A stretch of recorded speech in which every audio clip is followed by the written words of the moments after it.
Et il apporte, ce roi Melchisédek, il apporte du pain et du vin. Il était prêtre du Dieu très haut et il prononça cette bénédiction. Béni soit Abraham par le Dieu très haut qui créa le ciel et la terre. Et béni soit le Dieu très haut.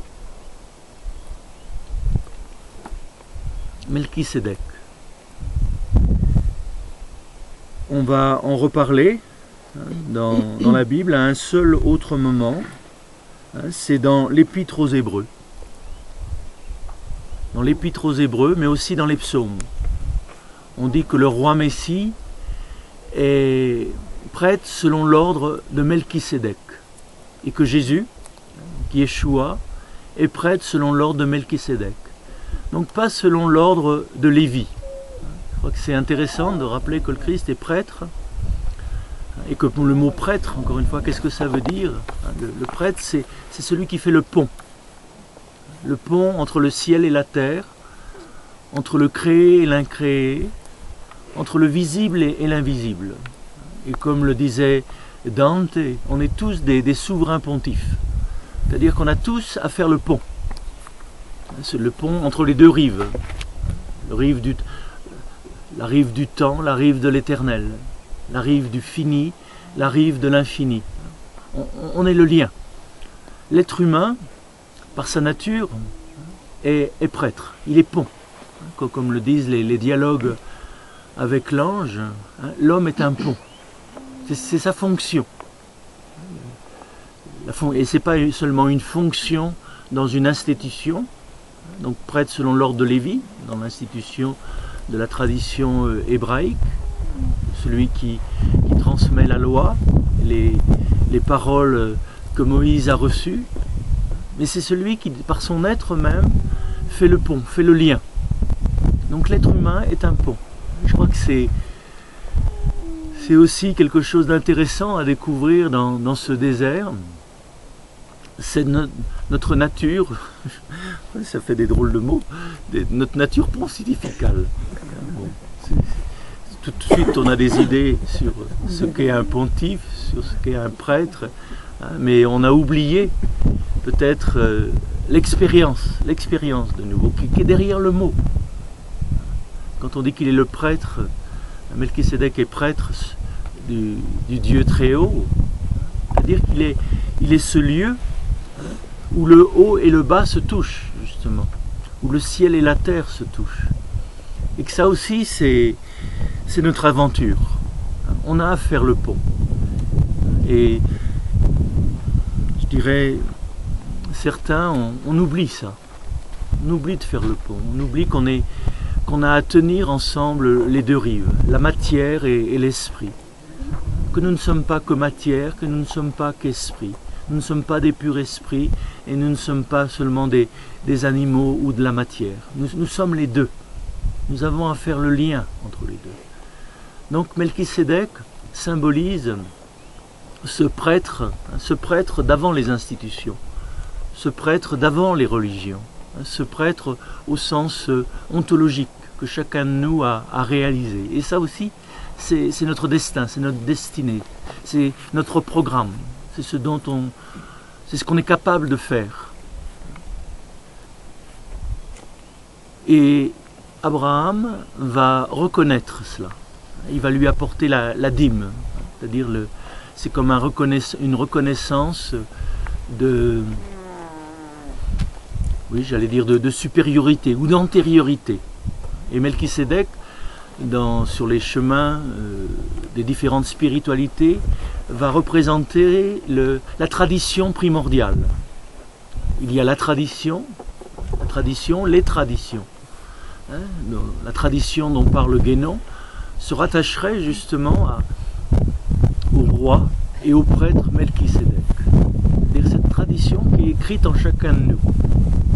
Le programme qui est écrit en chacun de nous, la loi qui est écrite en chacun de nous, dont les traditions, les différentes religions, les différentes façons de se relier à l'absolu vont être des témoignages.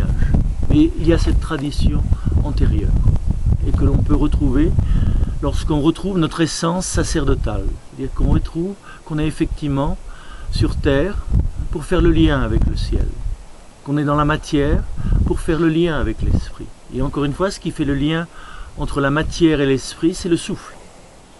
Le souffle appartient au monde de la matière. C'est bien dans nos entrailles, dans nos poumons, dans notre corps qu'il vit, et en même temps, d'où est-ce qu'il vient et où est-ce qu'il va, le souffle. Il y a quelque chose d'immatériel dans le souffle. Donc être à l'écoute de son souffle, c'est être dans cette façon d'être qui était celle de Melchisédek, de faire sans cesse le lien entre le visible et l'invisible. Et là, un mot va apparaître aussi, un nouveau nom, on pourrait dire, de l'être qui est ce qu'il est, c'est le mot créateur. Melchisédek était prêtre du Dieu très haut, Elion, d'Ushara, donc qu'on a évoqué hier, celui qui nous élève, celui qui nous fait passer d'un état de conscience vers un état de conscience plus élevé, plus ouvert. Et là, béni soit le Dieu très haut, celui donc qui nous élève, qui crée le ciel et la terre. Le mot créateur. Dans la tradition musulmane, c'est Al-Khaliq. Al-Khaliq, c'est le créateur.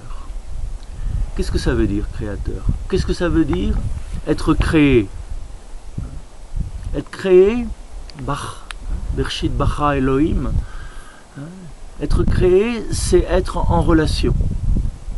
C'est-à-dire que on ne se donne pas la vie à soi-même. En ce moment, d'où nous vient la vie? D'où nous vient l'intelligence? D'où nous vient la conscience? D'où viennent le ciel et la terre? Donc, il y a des moments dans notre vie où on sent que ce que l'on est, la vie que l'on est en relation avec une source, avec une origine, avec un principe. Vous sentez bien, il y a plusieurs mots.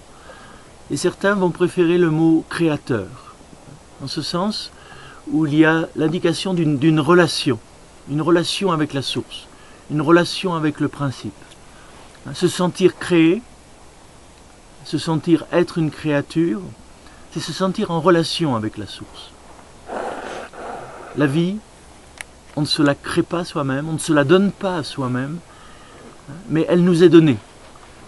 Et dans le mot créateur, je crois qu'il y a cette reconnaissance du don. Non seulement on est jeté là, vous savez le langage des existentialistes, ou le langage de Heidegger, quand il parle du Dasein, l'être là, mais pris dans le sens de jeter là. Eh bien, dans la Bible, on parlera du Dasein, c'est-à-dire de l'être là, de notre être qui est là, non pas comme d'un jeté là, mais comme d'un donné là. L'être nous est donné, la vie nous est donnée, la conscience nous est donnée. Et nous sommes capables de reconnaître le don. Et c'est dans cette reconnaissance du don qu'on devient aussi humain, de reconnaître son créateur. Et ça, c'est une des expériences d'Abraham. C'est l'expérience de la nuit. Je ne sais pas si cette nuit, certains disent qu'ils ont bien peu dormi, qu'il y avait quelques fraîcheurs qui nous tenaient éveillés, mais c'était aussi l'occasion de regarder le ciel. Et là, à certains moments, on avait envie de dormir, mais en même temps, on pouvait bénir notre insomnie, parce que c'était l'occasion de contempler le ciel, ces étoiles, cette multitude d'étoiles. Et ça, c'est l'expérience d'Abraham, cette contemplation, la nuit des étoiles. Et voilà que derrière ces étoiles, il a le pressentiment du don, de l'être qui fait être cela. Non seulement la beauté de l'univers, mais le pressentiment de l'être qui fait être cet univers. Ça ressemble un petit peu à cette expérience simple que l'on peut faire lorsque quelqu'un nous offre un bouquet de fleurs dans notre chambre. On découvre tout d'un coup il y a un bouquet de fleurs qui est là. on peut contempler le bouquet, admirer chacune des fleurs, l'harmonie de ce bouquet.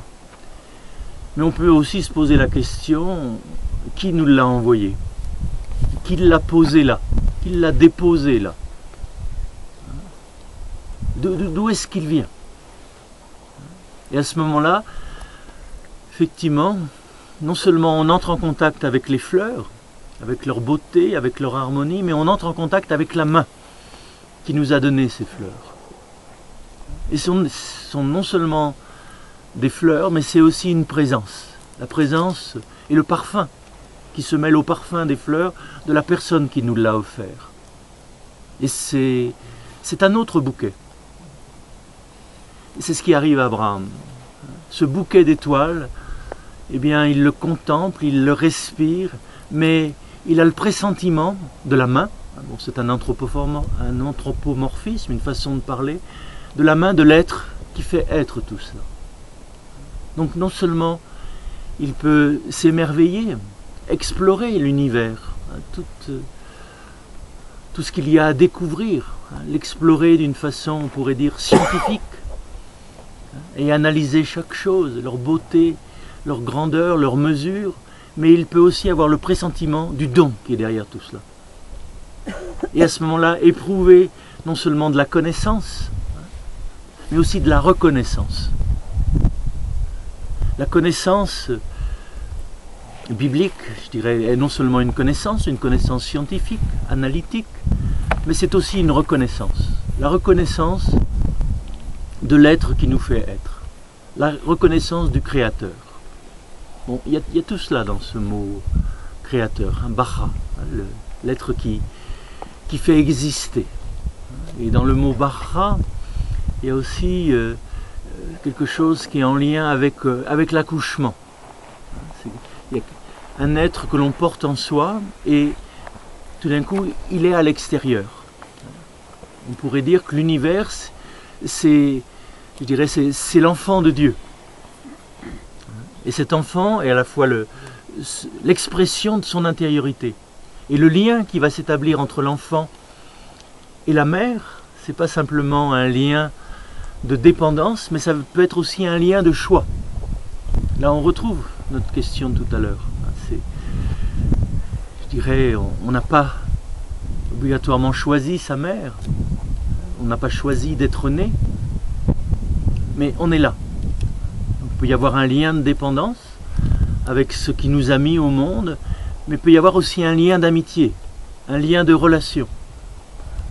Et notre relation avec l'être qui nous fait être, c'est non seulement une relation vitale, on n'est pas vivant sans la vie, on n'est pas conscient sans la conscience, on n'est pas sans l'être, qu'on y croit ou qu'on n'y croit pas, mais il peut y avoir aussi une reconnaissance. C'est-à-dire je reconnais l'être qui me fait être, je reconnais mon Créateur. Et à la grâce d'être, au don de l'être, va répondre la gratitude. Et là, c'est vrai que pour la tradition biblique, évangélique, il y a une seule faute, on pourrait dire, c'est l'ingratitude. Nous sommes des ingrats. Nous manquons de gratitude à l'égard du don, de la grâce qui nous est faite. Et il y a des moments de beauté, bon, ça pouvait être cette nuit, ça pourra être à un autre moment, ça peut être en chemin. Tout d'un coup, il y a quelque chose en nous qui monte. C'est non seulement de la connaissance de ce qui est là, la contemplation, mais aussi c'est de la reconnaissance et c'est de la gratitude. Et dans ce moment de gratitude, on devient un avec ce qui est.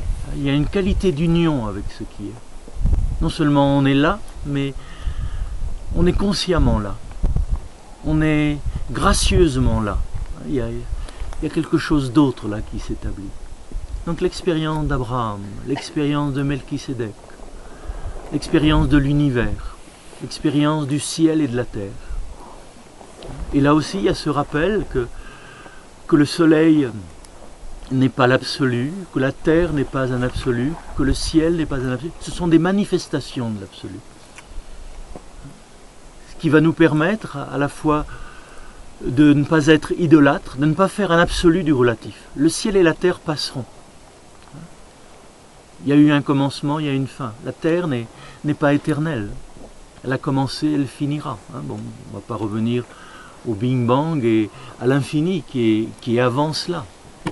La terre, le ciel et la terre n'ont pas toujours existé. Ce monde n'a pas toujours existé. Et il est en train de disparaître.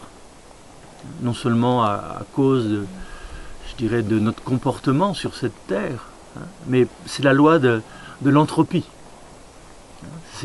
Tout ce qui est composé sera décomposé. Hein, là, c'est une parole du Bouddha. C'est une parole, enfin, encore une fois, d'un peu de lucidité. Tout ce qui a un commencement a une fin.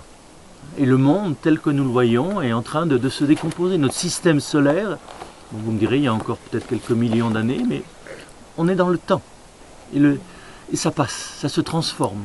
Le temps change, la terre change, les éléments changent. Nous sommes en transformation. Donc, le ciel, la terre, les éléments sont des manifestations de l'être, mais ne sont pas l'être. Sont des manifestations de Dieu, mais ne sont pas Dieu. Et Abraham, comme Melchisédek, ont le sens de cela. Reconnaissent le monde, la terre, le ciel, les éléments comme des créations, comme des créatures. Et cela n'enlève rien à leur admiration et à leur respect pour tout ça. Au contraire, puisque à travers la terre, c'est le don de Dieu. Donc c'est un cadeau. Et nous avons à prendre soin d'un cadeau. Non seulement remercier, rendre grâce pour ce don qui nous est fait, mais aussi le soigner, en prendre soin de la terre, prendre soin de l'air, prendre soin du ciel, l'accueillir dans toutes ces dimensions-là. Et ça fait partie aussi, je dirais, de la mission ou du travail, de ce qu'on a appelé un prêtre. Nous avons à prendre soin de l'univers. Cet univers, c'est un autel, c'est le lieu de la bénédiction, c'est le lieu de l'offrande. Le premier temple, c'est la terre. Le premier temple, vous vous souvenez, dans le désert, les nomades mettaient 4 cailloux, il y a les 4 directions, et ils se mettaient debout au centre, debout, pour faire le lien, la verticale, entre le ciel et la terre. Donc c'est peut-être ce que nous pouvons retrouver en marchant. À la fois, il y a cette horizontale et il y a cette verticale. Et à chacun de nos pas, nous pouvons faire le lien, à travers le souffle, entre le visible et l'invisible, entre le créé et l'incréé. Et à ce moment-là, bénir le Créateur.